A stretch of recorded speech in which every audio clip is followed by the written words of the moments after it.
kada počne, znači malo intenzivnije UV zračenje, posebnu pažnju treba da obrate ljudi koji su alergični na sunce. Nismo svi alergični, postoje jedan određen procenat populacije koji je alergičan, oko 10 do 20% ljudi, i kod njih su reakcije na UV zračenje intenzivnije, burnije i često imaju zbog toga probleme, tako da treba da se koji treba da se tretiraju lekovima. To su te takozvane primarne fotodermatoze, i osobe koje pate od njih treba već i u proleće i na početku leta da prilikom izlaska na sunce da se zaštite ekstremitete, da zaštite, znači dugački rukavi, dugačke nogavice, šešir, naočare za sunce, da krenu vrlo rano već sa upotrebom krema sa zaštitnim faktorom i to minimum 20, zatim da zaštite i usne pored kože. Kako prepoznati alergiju? Alergija se javlja sa pojavom crvenila, osipa, pečenja, zatim koprivnjače ili urtikarije.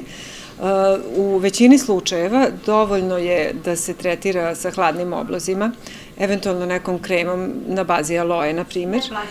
Međutim, naročito kod osoba koje su alergične, taj svrab može da bude toliko nesnosan da je potrebno koristiti i nešto od lekova. Ono što je dostupno svima, to su oralni lekovi, oralni antihistaminici, i uglavnom se oni i koriste. Međutim, u nekim slučajevima je potrebno koristiti neku kremu za lokalnu primjenu sa kortikosteroidima. To već mora lekar da proceni, a takođe nekad su neophodni i oralni kortikosteroidi, tako da takođe tu važi preporuka lekara. Na šta treba obratiti posebnu pažnju kada se kupuju kreme sa zaštitnim faktorom?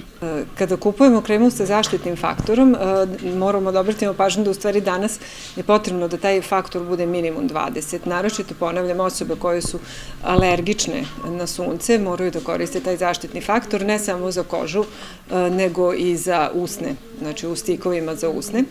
Poželjno je u stvari potrebno da zaštita bude i od UVA i od UVB zraka, jer obe te vrste zračenja mogu da nanesu štetu koži. I veoma je važno u stvari da pripremimo kožu za sunčanje, naročito ukoliko imamo te erupcije. To možemo postići primjerom, na primjer, beta-karotena, koji se uzima u obliku tableta, neko vreme pre nekog izlaganja suncu, tako da ga možemo koristiti i pre i u toku izlaganja suncu, i eto, on može da ublaži tu burnu reakciju.